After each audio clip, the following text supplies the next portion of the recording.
Another setback for Hendrick Motorsports this week. The governing board has once again penalized the powerful team for car violations following the Phoenix race. With their championship hopes hanging in the balance, how will the Hendrick Motorsports teams respond to this latest setback? Want to know? Then stay tuned to NASCAR Zone for all the latest developments in this high-stakes NASCAR drama. But before we dive into that, do subscribe to our channel and hit the like button.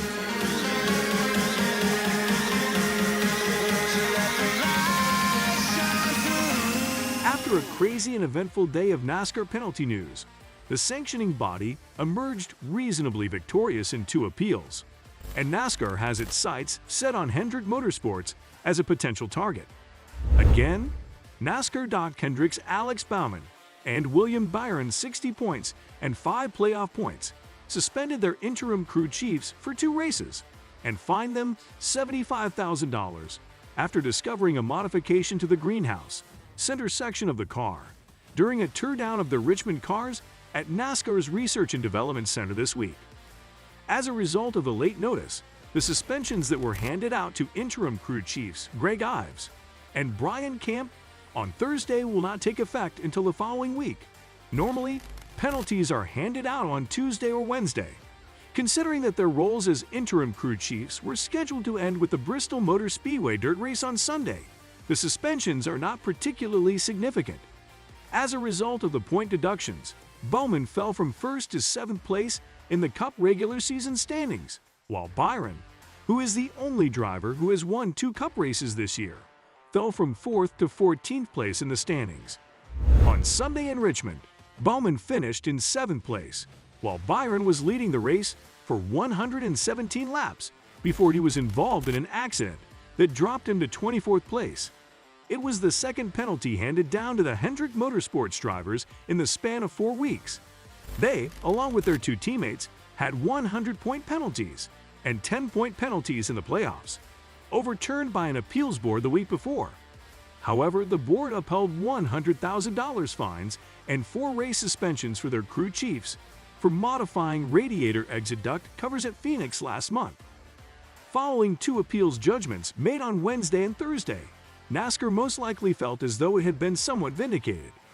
On Wednesday, a different 3-member appeals panel reduced a 100-point penalty to 75 points, upheld the penalty of 10 playoff points to College Racing driver Justin Haley, and upheld the $100,000 fine and 4-race suspension to crew chief Trent Owens for violating the same rule as the Hendrick cars at Phoenix. On Thursday, NASCAR's sentence of 25 points and $50,000 for Denny Hamlin wrecking Ross Chastain on purpose at Phoenix was upheld by a different 3-member board, 2 of whose members were not involved in the College case. Because College Racing has already opted to take its case to Bill Mullis, promoter of the Virginia Speedway, who is NASCAR's last appeals officer. This will not be the end of the news regarding penalties within the next several weeks. A representative for Joe Gibbs Racing confirmed that Hamlin will not be submitting a final appeal to Mullis. Hendrick Motorsports did not immediately comment on whether or not it plans to appeal the most recent fines it handed down to Bowman and Byron. The racing team issued a statement that read, "We are reviewing the penalties issued today by NASCAR and will determine the next steps following Sunday's race at Bristol Motor Speedway." NASCAR has the ability to examine any car after a race and often transports vehicles to its competition headquarters in North Carolina for a more in-depth examination. Those vehicles are frequently referred to as randoms due to the fact that the vehicles are sometimes chosen at random. Nevertheless, there is no requirement that there be anything random about them. The Hendrick Motorsports vehicles, driven by Kyle Larson and Josh Berry, who finished 1st and 2nd, respectively, at Richmond, were subjected to a partial deconstruction on the racetrack due to the fact that they were among the top 3 finishers. Most of the time, those cars aren't taken for another check because they've already been looked at pretty thoroughly. The other 2 Hendrick vehicles, driven by Bowman and Byron, were transported to NASCAR's competition headquarters after the sanctioning body made the decision to do so. It did not take any others. It generally never takes 1 or 2, occasionally more. A move that could be interpreted as a way to tweak HMS after the appeals board dealt NASCAR a significant loss the previous week. What do you think the team will appeal to or not?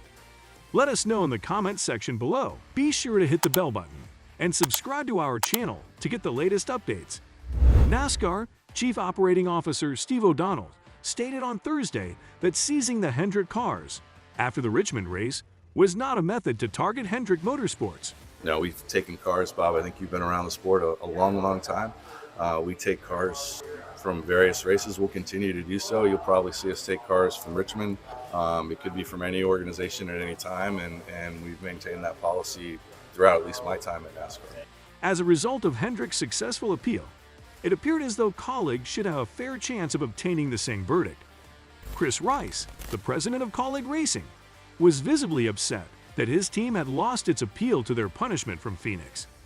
Rice said on FS1's NASCAR Race Hub on Wednesday, and it affects us pretty big. You know, everybody talks about the points and all of that, but I mean, it's all three things, right? Like, we want to make sure that nobody fools with parts. I get it. I understand that as a president, as somebody running a race team, but I also was a crew chief back in the day. Losing Trent Owens for 4 weeks is pretty tough to us. We're not that deep. You know, we have 3 Xfinity cars that I think at any point in time we could use those guys, but they have jobs to do also. But we're not as deep as, you know, other race teams that's been in business for 20 years or 10 years.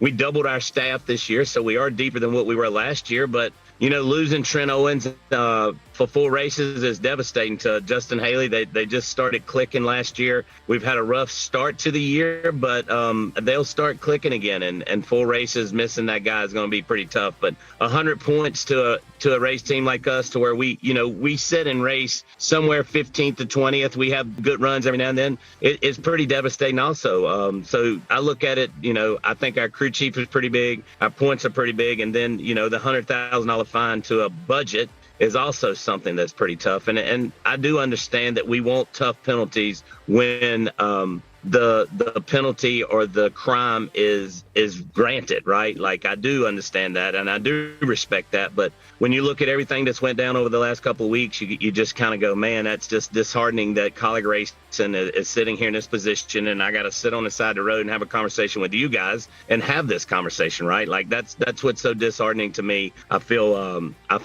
that not really. I mean, we kind of won. We got 25 points back, but not that. It's just like, hey, how do they look at us? How do they look at Kaulig Racing and the sport? The appeals committees used by NASCAR almost never provide an explanation for their decisions. They simply mention whether or not a rule was broken, and then indicate whether or not they will alter the consequences. The appeals panel must stay within the penalty options for the rule violation. For example, the louver penalty, a level 2 penalty, includes a points penalty of 7.5, 120 points. This means that the appeals panel can decide to take away no points or 7.5, 120 points, but not 1 to 74 points. That, however, was the regulation up until the late hours of Wednesday, when NASCAR made a change to the wording in the rulebook. In the event that a penalty is modified, the appeals panel cannot eliminate an entire punishment option. Rather, it can only make changes that fall within the parameters of the level of the original penalty that was imposed. The new regulations won't apply to appeals filed today, and won't apply to an appeal filed by Hendrick for penalties handed out earlier today. Instead, they will take effect beginning with any penalties that are handed out this weekend and beyond. O'Donnell stated that the governing body was equally as unhappy as many of the people in the garage. I would explain to them that we probably feel the same way. We issued a penalty that was consistent. We don't control the appeals panel. We were surprised as anyone about that ruling, where someone was found to have violated a rule, and an appeals panel chose to take away points. And I think how we would explain it is, going forward, we're going to change that because it's not right. And so going forward, you'll have points penalties that they can be reduced. But if you find someone who have violated the rule, you've got to, keep the points penalty in some capacity going forward. The fines that were handed down to Hendrick on Thursday were classified as Level 1 penalties, which indicate a less severe breach than those that were handed out to Phoenix. So that is for today. Hope you enjoyed it. Tell us in the comments what you think about the video. And don't forget to subscribe to our channel to see more of our videos on NASCAR updates. Look forward to seeing you in the next video.